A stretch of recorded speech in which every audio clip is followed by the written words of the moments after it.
ধরো তুমি কাউকে বলছো আমার খিদে,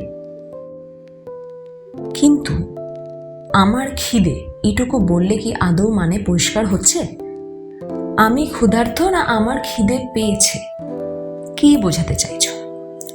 এই যে ছোট্ট কনফিউশনটা, সেটাই ফ্রেঞ্চ গ্রামারের সব থেকে বড় টুইস্ট। এখানেই আসছে দুটো মেইন ভার্ব, অর্থাৎ এথ্র অ্যান্ড অ্যাভোয়া। এথ্র মানে হওয়া, যেটাকে ইংলিশে বি ভার্ব বলা হয়। আমি কে, আমি কেমন, আমি কোথায় আছি, সব কিছুই এথ্র দিয়ে বোঝানো হয় ফ্রেঞ্চে। Je suis étudiant, আমি একজন ছাত্র।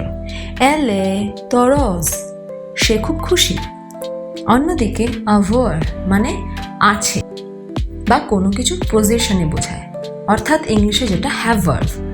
J'ai un livre, আমার একটা বই আছে। Il a 20 ans, তার বয়স 20 বছর। এখন মজার অংশটা শোনো, ফ্রেঞ্চে কিন্তু বয়স, খিদে, তৃষ্ণা এই সব কিছু avoir ভার্ব দিয়ে বলা হয়ে থাকে। J'ai faim, আমার খিদে পেয়েছে।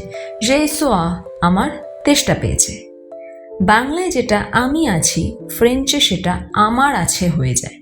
তাই মনে রেখো, পরিচয়, অবস্থা, অনুভূতি এসব কিছু প্রকাশ করতে এথ্র ভার্ব ইউজ হয়। বয়স, জিনিসপত্র, খিদে, তৃষ্ণা এইসব প্রকাশ করতে avoir ভার্ব ইউজ হয়। এই দুটো ভার্ব না জানলে ফ্রেঞ্চে কথা বলা ভীষণ অসম্পূর্ণ থেকে যায়। পরের এপিসোডে আমরা শিখব এই দুটো ভার্বের ফুল কনজুগেশন। ওখানেই তো আসবে আসল ম্যাজিক।